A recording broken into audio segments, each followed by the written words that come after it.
Hello. Welcome to Mountaineer News 2.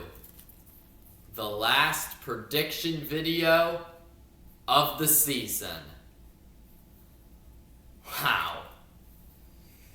Feels like yesterday began this series. And believe it or not, we are finally done for the season with this series. I've done this series all season, and it has grown the channel enormously. I think we went from 58 subscribers to 109 subscribers. And I want to thank this series for that.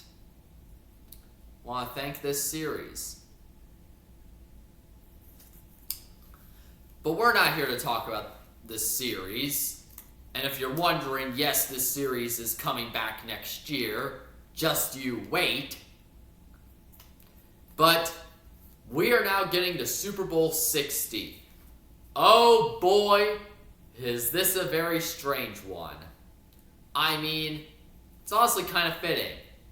I mean, after a season of upsets and after a season of chaos where absolutely nothing made sense whatsoever, as the NFL season had devolved into a drunk, high, on cocaine season, how fitting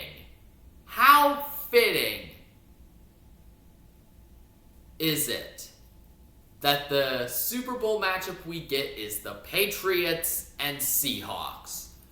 Two teams that, number one, did not make the playoffs last year, number two, did not really have high Super Bowl odds, and number three, filled with a lot of players who have been untested and unworthy. Honestly, quite fitting of a Super Bowl. But let's break it down.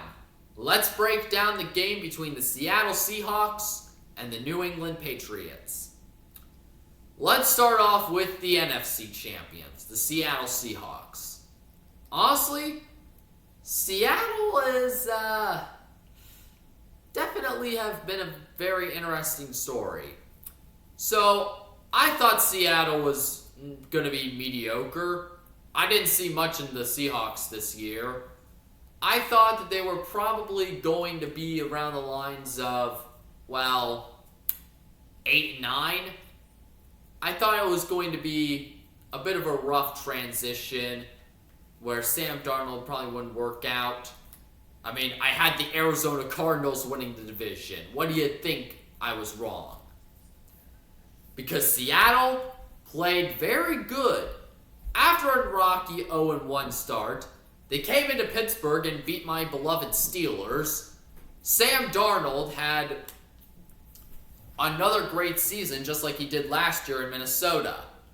And going back-to-back 14-3 seasons. Impressive, Darnold. I will say that one thing that really stood out with the Seattle Seahawks is that they were pretty balanced on both sides of the ball this year. Their defense, top 5 in the NFL. They're not on the same par as the Broncos or Texans, but definitely a pretty good defense. But the main storyline has been, of course, their offense. Sam Darnold had another 4,000-yard passing season with 25 touchdowns and looks to be the kind of person that's going to be in Seattle for a while.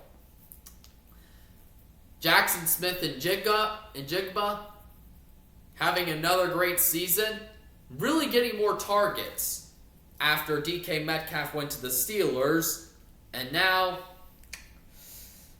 Seattle, with veterans like Cooper Kupp, also there as an assistant. Seattle is all set to try to get themselves back in the Super Bowl win category. I don't know. I don't have a script, so I don't know what I'm saying. And all that sits in their path is a familiar face. The New England Patriots. Oh, great, they're back. We thought you guys were going to be gone for a little bit longer, maybe till the 2040s or 50s. We didn't expect you guys to be back this quick. Well, thanks to your paper soft schedule, and thanks to the fact that you had the most cap space in the NFL,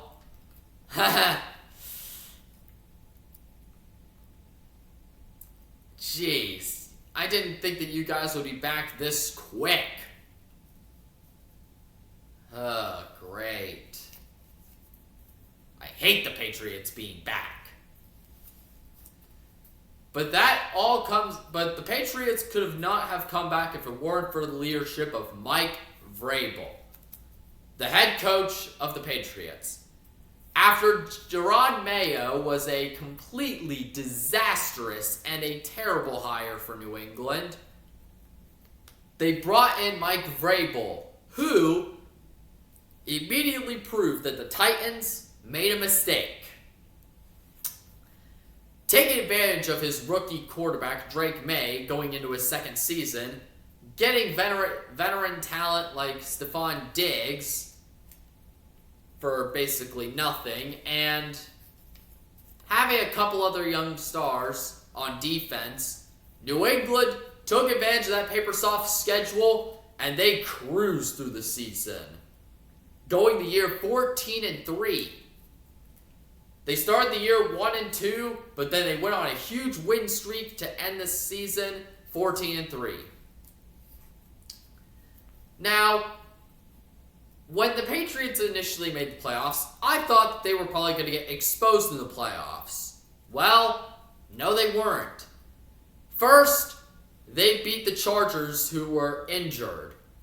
Then they took advantage of C.J. Stroud's generosity and they beat the Texans.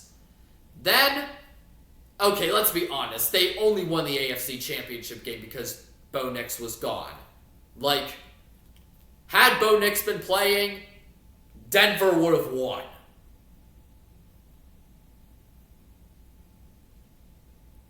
I'm not going to keep lying, they were played awful in the playoffs.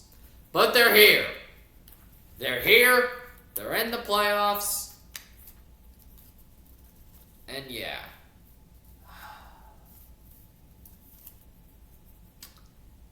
I hate the Patriots being good.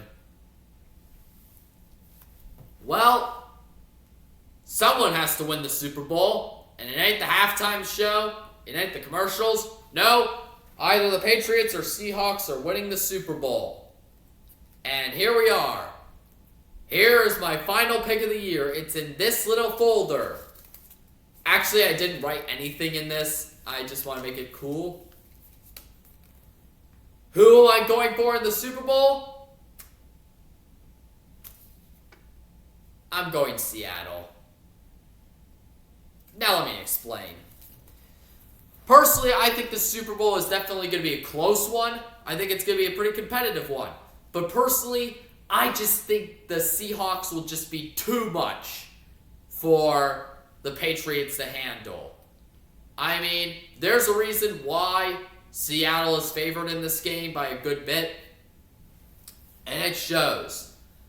I just think that the Seahawks will just be too much for the Patriots to handle, and I think New England, this is the moment that they get exposed.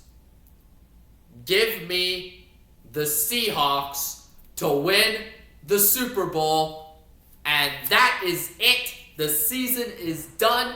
And no more prediction videos.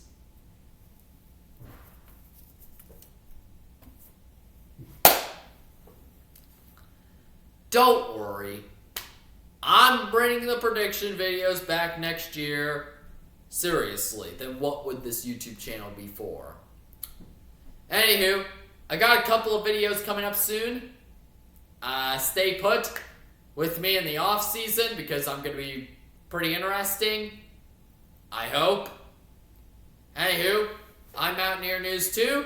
Thank you for a great season and goodbye. Yes!